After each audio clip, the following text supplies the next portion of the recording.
The ocean breeze carried their voices across the empty beach, sharp and hostile against the gentle lap of waves. I wasn't meant to hear them, but there I stood, barefoot in my wedding dress, frozen behind the wooden pavilion where hours ago Ryan had promised to love me forever. "She'll never fit in with our family, and you know it." Laura's voice cut through the darkness. "A foster child. Really, Ryan, what were you thinking?" "Mother, enough. I married Elizabeth because you're rebelling, just like when you were 16 and dated that waitress to spite me. But this isn't a teenage fling. This is marriage." I pressed my hands against the rough wood, my wedding ring catching the moonlight. The same ring Ryan had slipped onto my finger with tears in his eyes, promising me a lifetime of happiness. Now he stood silent while his mother tore apart everything we were supposed to be. "Give it time," Ryan said finally, his voice weak. "Elizabeth is different." "Different?" Laura laughed, the sound like breaking glass. "That's precisely the problem. She's not one of us, never will be. Did you see how she handled the wine selection at dinner? Completely clueless." My cheeks burned. I'd chosen the wine I thought tasted best, not the most expensive one. Such a simple thing, but in Laura's world, every choice was a test I seemed destined to fail. "She's smart, Mother, a successful translator, a glorified secretary who plays with words. Is that what you want? Someone who works for a living when she should be managing charity galas and upholding our family's reputation?" The silence that followed hurt more than any words could. Ryan, my husband of 8 hours, didn't defend me. Didn't tell his mother that love mattered more than social status. Didn't mention how David and Susan, my foster parents, had given me more love and support than money could buy. "What do you expect me to do?" Ryan's voice had changed, becoming smaller, more uncertain, like a child seeking approval. "Nothing drastic, not yet. But remember, darling, prenuptial agreements can be very useful things, especially when certain parties prove unsuitable." My fingers curled into fists, pristine French manicure digging into my palms. The pain helped me focus, helped me push back the tears threatening to spill. I thought of David and Susan, how they'd welcomed me into their home when I was 12, scared and defensive after years of being shuffled between foster homes. They'd taught me that family meant unconditional love, not social climbing and manipulation. "I should get back," Ryan said. "Elizabeth will wonder where I am." "Of course, darling. Go play house with your little charity case, but remember what I said." Their footsteps faded in opposite directions, leaving me alone with the truth I'd been too blind to see. The perfect wedding, the elaborate honeymoon suite, the champagne toasts. It had all been a beautiful lie, a facade hiding the rot beneath. I slipped off my heels and walked toward the water, letting the cold waves wash over my feet. The expensive wedding dress, chosen by Laura of course, dragged in the wet sand. I didn't care anymore. My phone buzzed in the hidden pocket Susan had insisted on adding to the dress. A text from Daniel, my boss. "Hope the wedding was everything you dreamed of. Remember, your job will always be here for you." I stared at the message, something shifting inside me. Daniel had always seen my potential, had promoted me based on merit rather than background. In his world, I wasn't a charity case or a social climber. I was simply Elizabeth, valued for who I was. The waves retreated, leaving my feet buried in the sand. Trapped, just like I'd trapped myself in this marriage. But unlike the sand, this trap wasn't permanent, not if I decided to fight back. I looked up at the resort's gleaming windows, knowing somewhere behind them, Ryan waited in our honeymoon suite, probably rehearsing excuses for his absence. Let him wait, I had planning to do.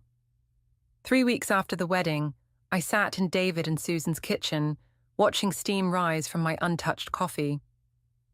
The familiar scent of hops from their brewery drifted through the open window, a reminder of simpler times. "You're not eating, sweetheart." Susan pushed a plate of scones closer. "These are your favorite." I forced a smile. "Just tired. The charity gala Laura's organizing is taking up all my free time." Ah, yes, the famous hospital fundraiser. David's voice carried an edge I rarely heard. The one Ryan's mother insisted you help plan, despite your full-time job. The kitchen clock ticked loudly in the silence that followed. I hadn't told them about the conversation I'd overheard at the beach, hadn't admitted that my marriage was already crumbling under the weight of Laura's expectations. My phone buzzed. Another text from Ryan. Mother needs the final guest list by tonight. Don't embarrass us. Elizabeth. Susan's hand covered mine. What's really going on? Before I could answer, the doorbell rang. David went to answer it, and moments later, Laura swept into the kitchen like she owned it, designer heels clicking against the worn tiles. Elizabeth, darling, I thought I might find you here. Her smile never reached her eyes. Shouldn't you be working on the seating arrangements? Susan straightened, her warmth vanishing. We're having a family breakfast. How quaint. Laura's gaze swept over the modest kitchen. But Elizabeth has responsibilities now, real ones. I gripped my coffee mug harder. I submitted the seating chart yesterday. And it was completely wrong. You put the mayor's wife next to her husband's former mistress. Laura sighed dramatically. These are things you should know, dear. Social awareness is crucial in our circles. I wasn't aware I needed a degree in local affairs to arrange dinner seats. Laura's eyes narrowed at my tone. Ryan mentioned you've been difficult lately. I assumed it was wedding stress, but perhaps it's something else. The threat in her voice was clear. I thought of the prenup she'd mentioned, of Ryan's silence that night on the beach.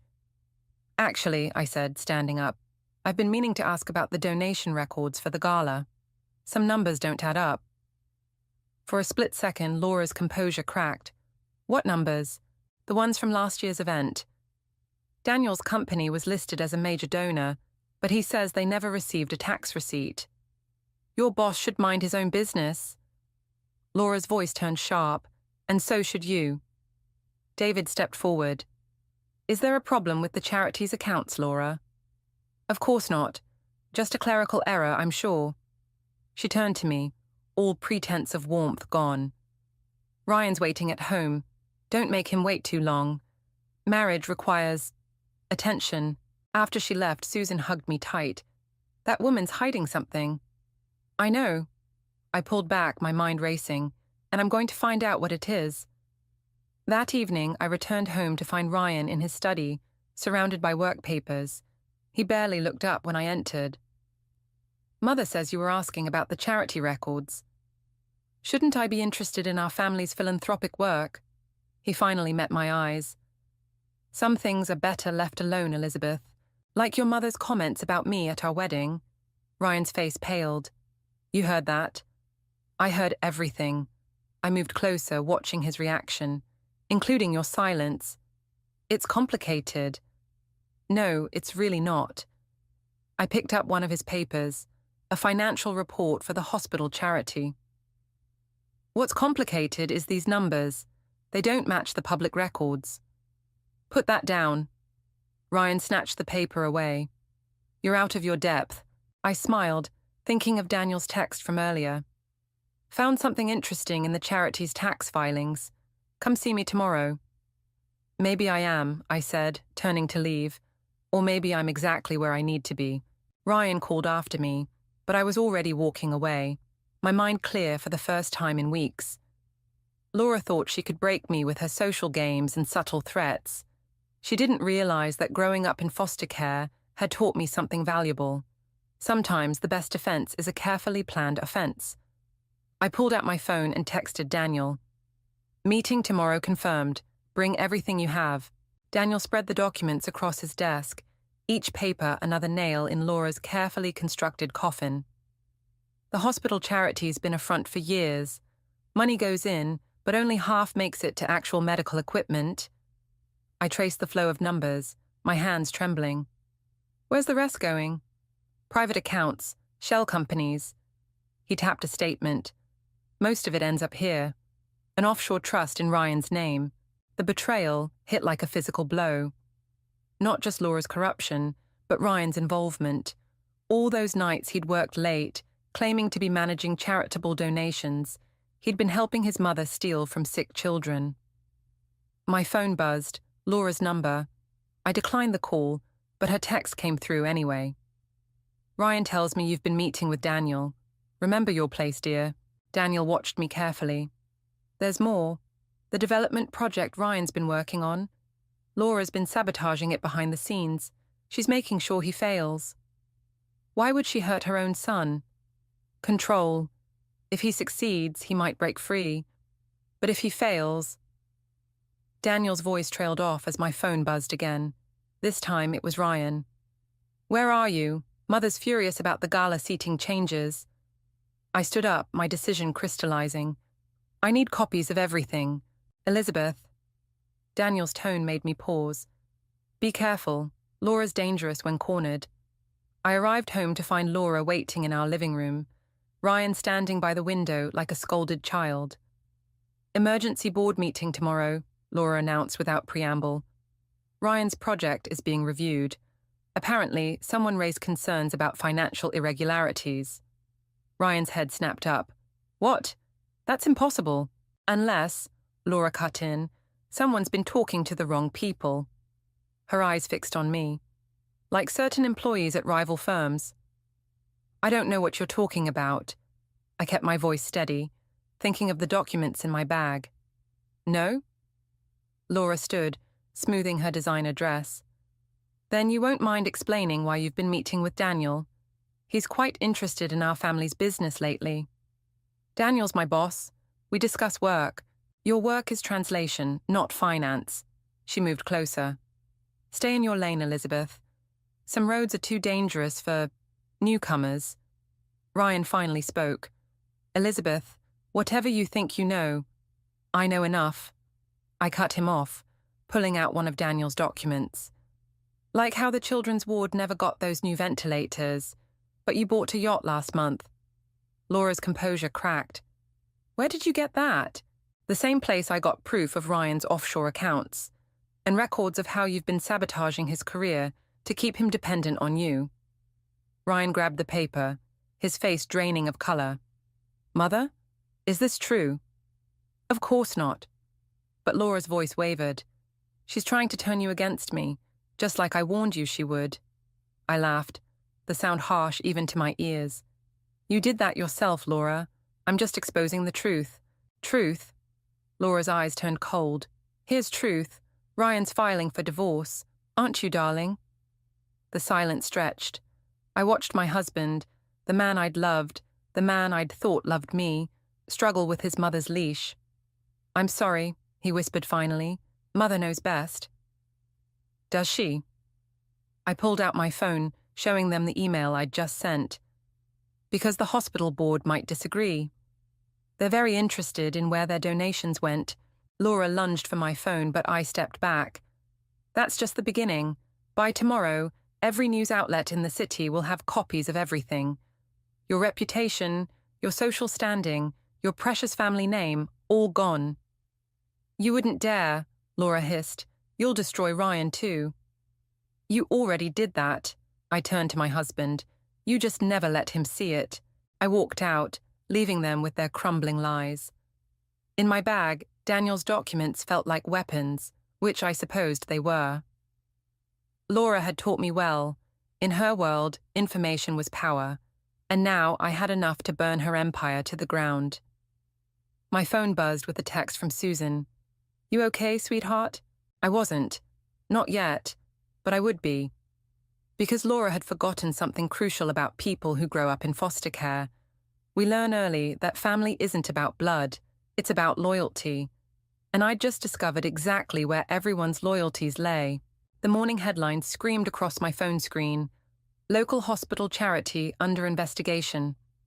Below it, a smaller headline. Business mogul Laura Harrison steps down from board.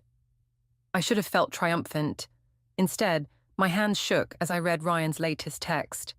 You have no idea what you've started. I deleted it without responding and headed to work, only to find my office door locked. Daniel waited nearby, his expression grim. Board meeting in 10 minutes. Laura's lawyers are here. Already?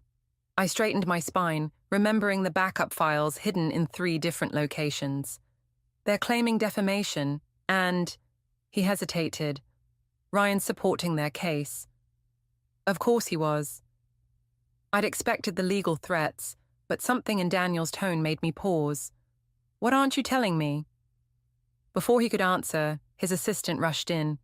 They're asking for you both, now. The boardroom felt like a trap. Laura sat at the head of the table, immaculate as ever, while Ryan stood by the window. But it was the third person who made my blood freeze, Susan. Elizabeth? Laura's smile was razor-sharp. Thank you for joining us.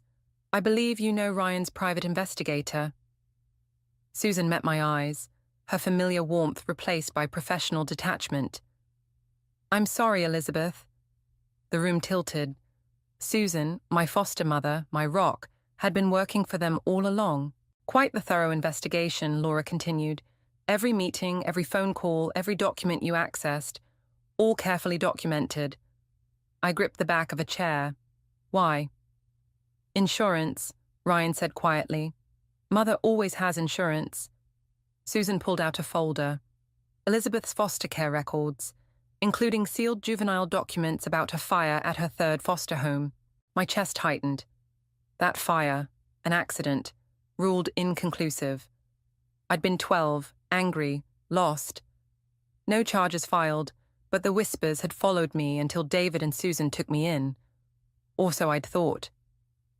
You were never just foster parents, were you? The words tasted like ash. We loved you, Susan whispered. That was real, but Laura hired us to monitor potential threats to Ryan's future. Daniel stepped forward. This is harassment. This, Laura cut in, is protection. Elizabeth here thinks she can destroy my family. I've been destroying threats to my son's happiness for decades. Happiness? I laughed, the sound brittle. You call this happiness? I call it survival. Laura stood. Now, here's what happens next. You'll retract your allegations about the charity. Claim it was a misunderstanding. Then you'll accept a generous divorce settlement and disappear. Or those sealed records become very public, along with some interesting theories about that fire. The media loves a scandal. Imagine the headlines about Ryan's unstable, potentially dangerous wife. I looked at Susan, seeing years of shared memories crumble. Was anything real? Everything that mattered. Her voice cracked. But Laura has evidence that could hurt David's brewery, our retirement, our employees' livelihoods. Enough. Daniel's voice cut through the tension. Elizabeth, don't say another word. This meeting's over. I walked out, my legs somehow carrying me despite the weight crushing my chest. Behind me, I heard Ryan call my name, but I kept moving. In Daniel's office, I finally broke. They had Susan watching me for years, everything I thought I knew. Listen carefully. Daniel lowered his voice. Laura's not the only one with insurance. Remember that project I mentioned? About Ryan's development deals? I wiped my eyes, focusing. What about it? There's something they don't know we found. Something bigger than charity fraud. He slid a USB drive across his desk. Laura's not the only one who's been planning ahead. I stared at the drive, thinking of Susan's betrayal, of Ryan's cowardice, of Laura's endless manipulation. They thought they could bury me with my past. Fine, let them try. Because they'd forgotten something crucial, that angry 12-year-old girl they were threatening to expose. She survived. She learned. And now she had nothing left to lose. I picked up the drive, feeling its weight like a weapon in my palm. Tell me everything. The USB drive Daniel gave me contained something far worse than charity fraud. Development contracts, shell companies, and buried deep in the data, evidence of environmental violations that would destroy not just Laura's reputation, but her entire empire. I sat in my hotel room, surrounded by printouts and laptop screens, when someone knocked. Through the peephole, I saw David, alone. Elizabeth. His voice carried none of its usual warmth. Please, 5 minutes. I opened the door but kept the chain on. Did Susan send you? No, She doesn't know I'm here. He looked older, tired. Can we talk? Inside, he studied the papers scattered across the bed. You're really going through with this? They gave me no choice. There's always a choice. He picked up a document. These development projects, they're not just Laura's, are they? No. I watched his face carefully. The brewery's expansion, the new location Laura helped you secure, it's built on contaminated land. She knew, David. She knew, and she let you sink your retirement into it. He sank into a chair. Why would she? Insurance. Like everything else. I handed him the soil reports. One anonymous tip to the environmental agency, and you lose everything. She owns you, just like she owns Ryan. And you're going to expose it all? Tomorrow night, at the charity gala. I smiled without humor. Laura's last big social event before her temporary retirement from the board. It'll destroy us, all of us. You destroyed me first. The words came out sharper than intended. Or did you forget that part? My phone buzzed, Ryan calling again. I declined it, but not before David saw his name. He's been asking about you. Says he wants to explain. There's nothing to explain. I turned to the window, watching the city lights blur. He chose his side long ago. So did Susan. So did you. We loved you. David's voice cracked. Whatever else happened, that was real. Was it? Or was I just another investment? A backup plan in case Laura needed leverage? The silence answered for him. My phone buzzed again. A text from Daniel. Board meeting moved up, tomorrow morning. Laura's making her move. You should go, I told David. Plausible deniability. When this breaks tomorrow night... Elizabeth. He stood, suddenly looking more like the father I remembered. What if there's another way? What if... Don't. I held up my hand. Whatever Laura's offering, whatever deal she's dangling, it's too late. She'll destroy you, your past, your career. My past? I laughed. That fire they're threatening to expose. It wasn't an accident. But it wasn't me either. It was my foster brother, the one they sent away, the one nobody believed. I met David's eyes. I learned then what happens when powerful people write the narrative. I won't let it happen again. His phone chimed, Susan calling. He stared at it, torn between two loyalties. Go home, David. Hold Susan. Remember what it felt like to be good people. I turned back to my work. Tomorrow, everyone's true nature gets exposed. After he left, I opened Daniel's file on Ryan's development projects. The contamination wasn't just environmental, it was human. Displaced families, destroyed communities, all sacrificed for profit. Laura's legacy of destruction, wrapped in charity galas and social prestige. My phone buzzed one last time. Laura. Final chance. Walk away now, or I release everything. I thought of that 12-year-old girl, watching her foster brother taken away for a crime he didn't commit. Thought of Susan's betrayal, Ryan's weakness, Laura's endless manipulation. Release it, I typed back. Tomorrow I release everything too. Let's see whose truth survives. I turned back to my preparations for the gala. Laura thought she was protecting her son, her legacy, her perfect world. She didn't understand that some people, pushed too far, stop caring about protection. Some people just want to watch carefully constructed lies burn. Tomorrow, we'd all learn what happens when the powerless finally gain power. When the watched become the watchers. When revenge stops being about justice and becomes something darker, deeper, more complete. I picked up my phone one last time, sending a single text to Daniel. It's time. Release the first wave. The game was changing. Let them scramble to protect themselves. By tomorrow night, there would be nothing left to protect. The charity gala glittered with false promises, just like everything else in Laura's world. I adjusted my midnight blue gown, borrowed from the costume department at Daniel's firm, and watched the security feed on my phone. Laura stood at the podium, practicing her speech about community service and family values. Everything's in place. Daniel appeared beside me, champagne glasses in hand. The press is here. Environmental inspectors are standing by. One word from you. Elizabeth. Ryan's voice froze me. He stood in the doorway of the empty conference room, looking lost in his expensive suit. You need to leave. Daniel stepped forward, but I touched his arm. It's fine. Give us a minute. After Daniel left, Ryan moved closer. You're really going through with this? Funny, David asked the same thing. I saw him yesterday. He told me about the contaminated land. Ryan ran a hand through his hair. Mother says she can fix it. Make it go away. Like she made me go away. That's not... He stopped, frustrated. I loved you. Part of me still does. Part of you? I laughed. That's the problem, Ryan. You've never been whole, just fragments of whatever your mother wanted you to be. My phone buzzed. A text from Susan. Please don't do this. We can find another way. They're scared, Ryan said, watching me delete the message. We all are. You have no idea what Mother's capable of. Actually, I do. I pulled up the environmental report.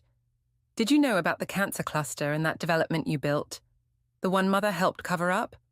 His face went pale. Those reports were sealed. Like my juvenile records? I moved closer. Your mother's not the only one who knows how to dig up secrets. The ballroom speakers crackled. Laura's introduction beginning. Ryan grabbed my arm. Whatever you're planning, stop, please. For what we had was a lie. I pulled away. Everything was a lie. I headed for the ballroom, but Ryan's next word stopped me. She'll release the truth about the fire. Let her. Not your truth, his truth. Ryan's voice dropped. Your foster brother. Mother found him. He's willing to change his story.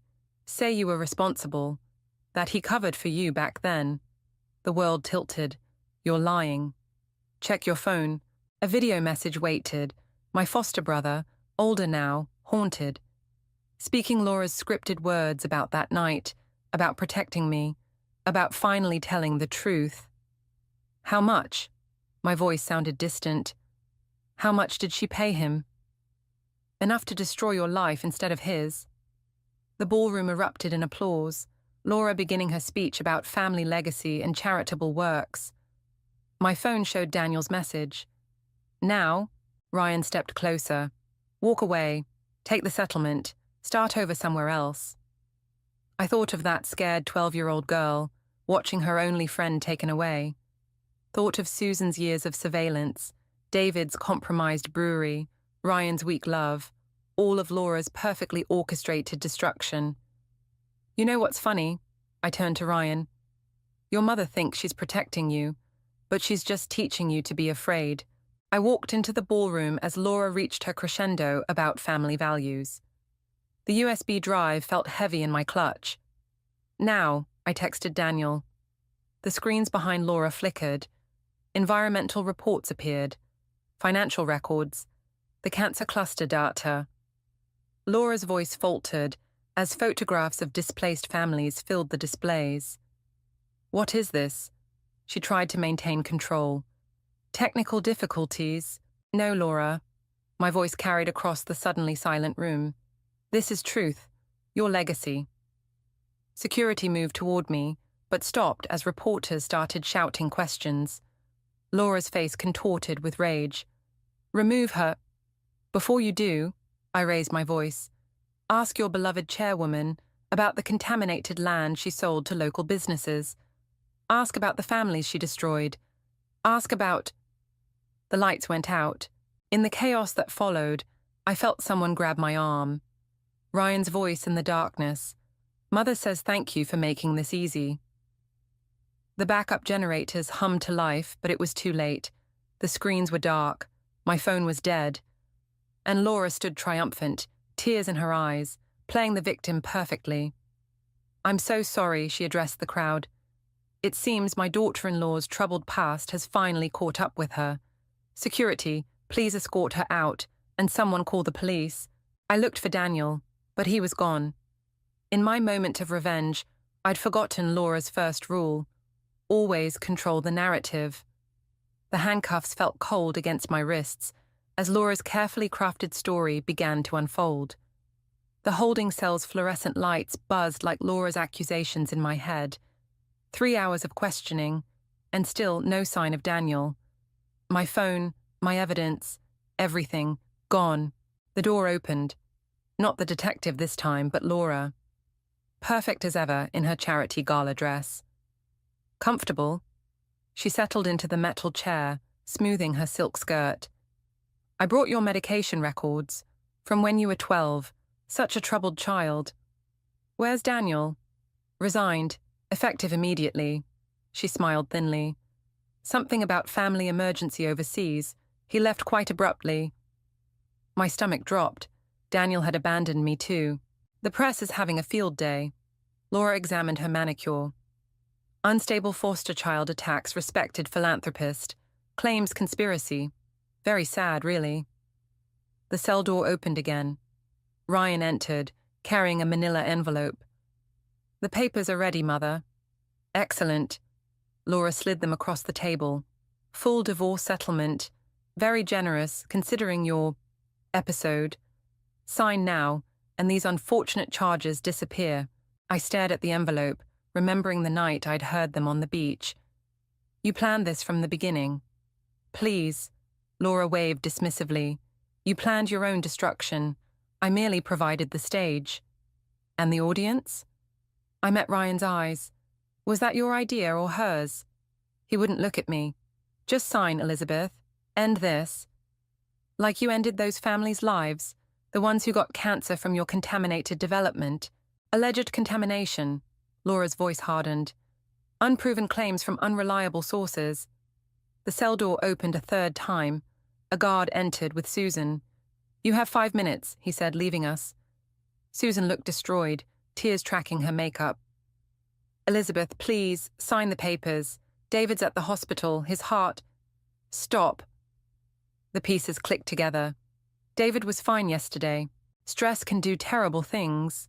Laura stood, especially to someone facing environmental violations, bankruptcy, potential criminal charges.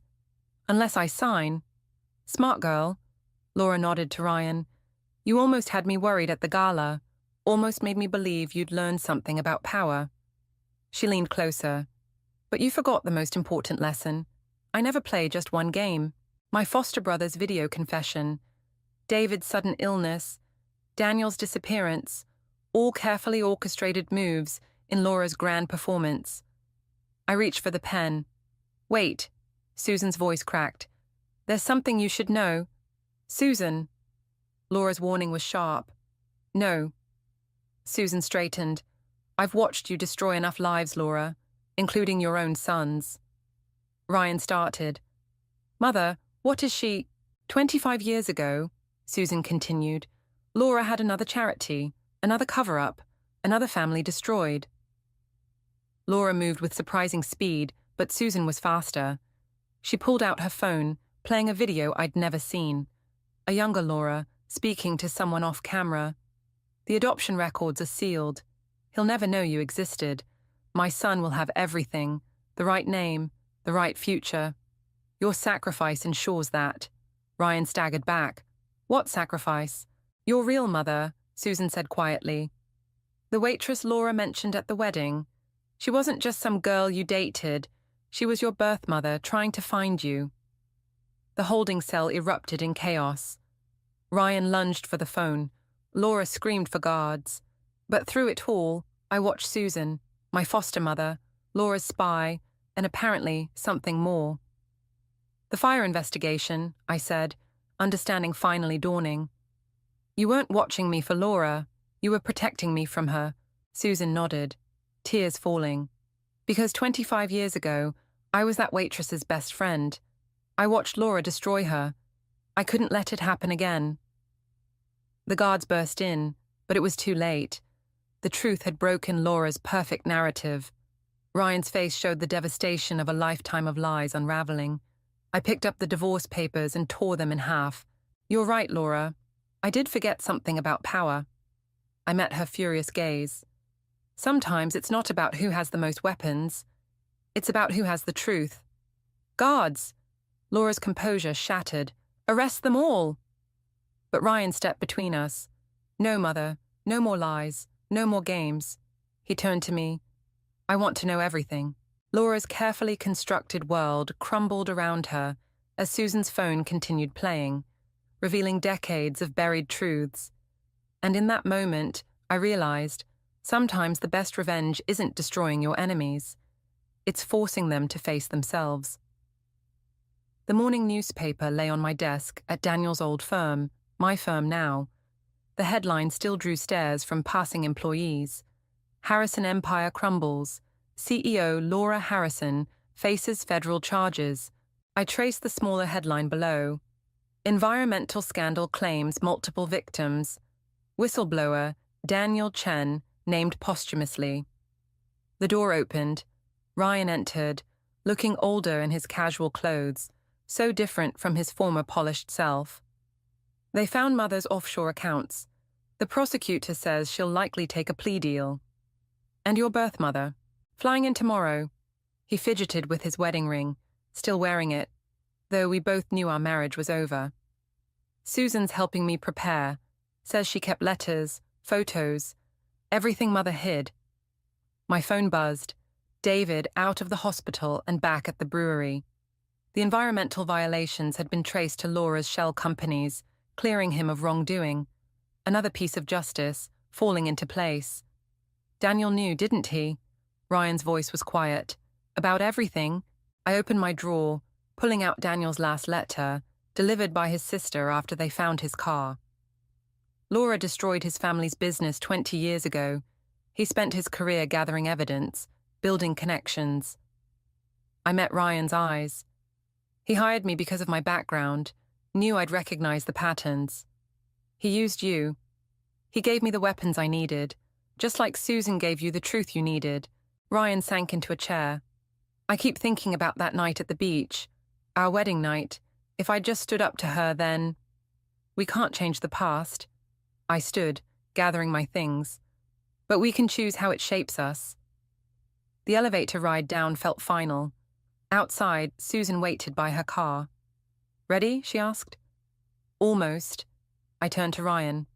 Your mother was right about one thing. I never belonged in her world. Elizabeth, but she was wrong about power. I handed him an envelope. These are copies of everything. The evidence, the accounts, the connections. Use them to rebuild something better than what she destroyed. Susan touched my arm. David's waiting. The brewery's evening crowd always needs an extra hand. Ryan stepped forward. I did love you, in my way. I know. That's what made it hurt more. The drive to the brewery was quiet until Susan spoke. You're really giving up the firm? It was never about the power. I watched the city fade into familiar streets. Daniel taught me that revenge isn't just about destruction. Sometimes it's about rebuilding. The brewery's lights glowed warm against the dusk. David stood in the doorway, looking stronger, more himself. Through the windows, I could see the regular crowd. People who worked hard, loved deeply, lived honestly. My phone buzzed one last time. A news alert. Laura Harrison accepts plea deal. Son to testify. I deleted it without reading further. You know, Susan said as we walked toward the entrance, when Laura first hired us to watch you, she said damaged people never truly heal. And now I think some damage makes us stronger, if we choose to build something new from the broken pieces. Inside, David handed me an apron. The familiar weight settled around my waist as conversations and laughter filled the air. No crystal champagne flutes or charity galas here. Just real people, real connections, real life. Table 6 needs menus, David said, then paused. Welcome home, kiddo. I moved through the crowd, notepad ready, remembering the frightened foster child who once thought belonging meant fitting into someone else's world. Laura had tried to break me by exposing my past, never understanding that our pasts don't define us. Our choices do. A young girl sat at table 6, watching her foster parents study the menu with anxious eyes. I recognized that look, the fear of temporary love, of conditional belonging. First time here? I asked, offering her a genuine smile. She nodded, relaxing slightly. Well then, I said, let me tell you about our house specials. Sometimes revenge isn't about making others pay. Sometimes it's about proving them wrong. And sometimes, healing comes not from destroying the past, but from building a future strong enough to withstand it. I opened my notepad, ready to take their order, ready to begin again, ready to begin again, ready to begin again, ready to begin again, ready to begin again.